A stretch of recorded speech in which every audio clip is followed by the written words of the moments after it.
Today, I will be ranking all 110 combos you can make with the Void. The ranking will go from A to E and will focus on how well does each of the two cards complement each other in playstyle. Starting off with the Spirit category. Generally, there isn't a massive noticeable synergy with the Void here. Some spirits are better at clearing out swarms than others. This helps the Void gain maximum potential value as it lowers the number of troops, and in some cases, they can help clear out some leftover low HP troops. Overall, C rank for the spirits. Next, we have the Swarm category. Most swarms are usually cheap, helping you cycle to your Void quicker. The problem is, swarm cards are used to deal with tanks, which is exactly what the Void is good against, so they don't fit together. However, I'm also not saying that there is zero synergies between them, as it can for sure help them on offense in some cases. Like for example, nothing is stopping me from killing a Mother Witch with it, or using them to block the path of something from entering your spell, or even if necessary, use them to tank some shots off your tower while your Void is killing something. Overall, D rank for the swarms. Next, we have the ranged support category. The issue here is most of them are also weak to spells like swarms, though a lot of them require heavier spells. Since heavier spells are overall less common, it still is unlikely to happen. But they are also weak to melee troops as well, and since they lack the DPS to deal with win conditions, you can use Void to assist them with taking out a giant or something like that. Some of them work better than others for different reasons, like Zappies for example can help stun lock things inside it, or Little Prince can push them back into it and keep them inside. It really all depends on which ranged support you are looking at. Overall, D rank for ranged supports. Next we got the ranged splashers. Similar to ranged supports, some are weak to spells and the Void can't help that. But despite that, the splash makes them a bit more effective with the Void. It's not just that they help clean up swarm for your spell to gain full damage on a single target, but since opponents might try to block your Void, splashers can finish off everything that's left with little HP after that. The synergies range from mid to great here. Like, Witch doesn't benefit that much from the Void, as it can stall with her skeletons and be fine on her own. Hunter's splash sucks and he deals better with tanks than Swarm, but Ice Wizard keeps things from leaving the circle. And Sparky, for example, benefits a lot from removing that one stupid Electro Dragon. And Firecracker is great because it can snipe things from the enemy side to finish them off. And then you have the Bowler, which can splash well and pushes things into the Void. Overall, C rank for ranged splashers. Next we have the flying supports. Flying troops in general benefit from the Void more than ground troops. The reason being with how limited their counters are. It's just so funny when your opponent's only counter is a musketeer and you take it out like that. This applies to even the swarmy flying troops. Even if they have arrows for your minions, if baited out, it's harder to deal with the horde without arrows compared to other swarms. And above all that, many of them are splash damage. This means they can eliminate swarm for your Void, or finish off injured troops after a blocked Void. You can never really go wrong with air troops in general. Overall, B rank for flying supports.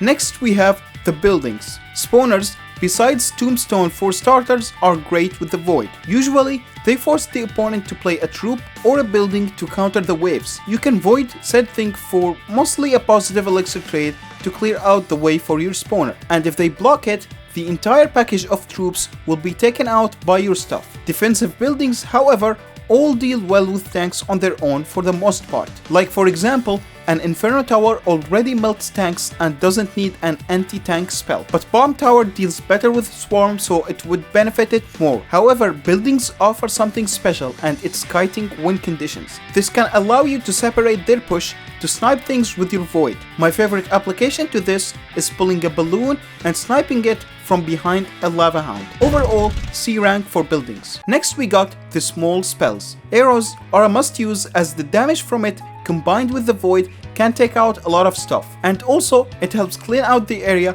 with how it has multiple waves, making predictions easier. Zap is basically a worse arrows, but still great nonetheless. Snowball is the first E rank here because the pushback is too strong it literally shoots everything out of the area. Earthquake has no synergy as it's used against building, and the Void already does well against that on its own. The troop damage on it is so low, you're better off going with arrows instead.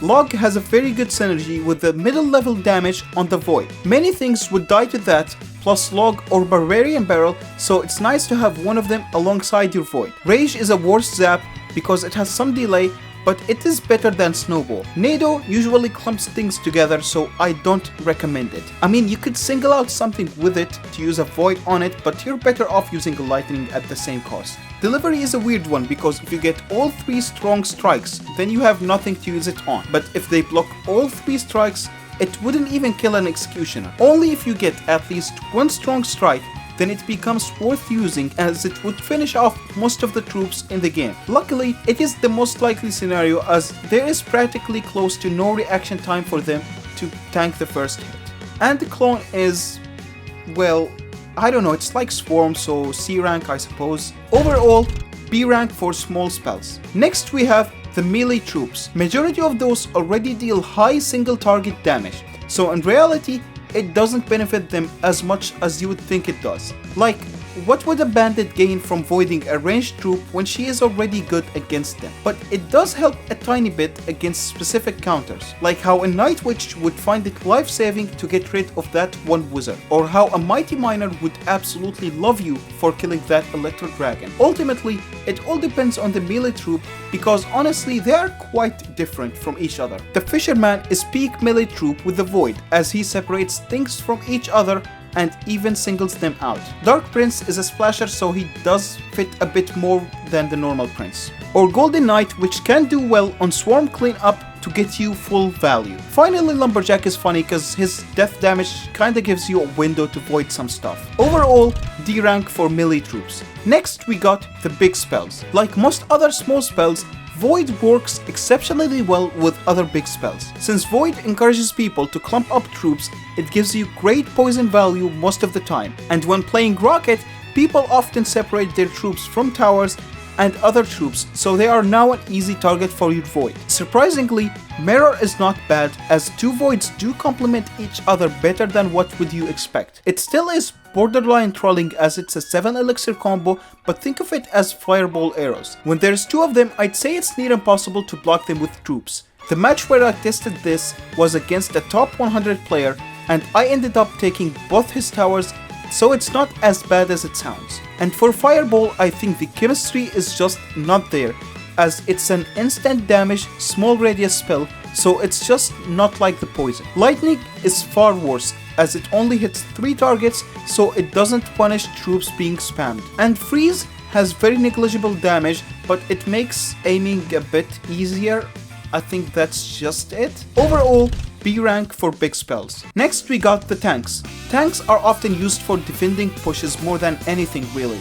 Void can help them keep a tiny bit more HP after a defense for a stronger counter push, but most of the time, the 3 elixirs spent to keep 1000 HP on your Volk would just give you more HP if you deploy a Miner or a Knight. They are quite weak to Swarm, which is something the Void can't help with so efficiently. However, it is very helpful against air troops, which is another struggle for your tanks. Some tanks just get the average support without anything crazy specific, and some others have special effects that make them more helpful with the Void. Like Monk, for example, helps the Void with his projectile reflection, which would finish off some ranged troops the enemy was able to save. And Ice Golem ignoring troops allows kiting, which separates things and makes them easier to single out. Overall, C rank for tanks. Finally, we got the win conditions. Giant is one of the best win conditions for this spell because the downside of not chipping the tower with your spell is something beatdown decks do not care about. And the Void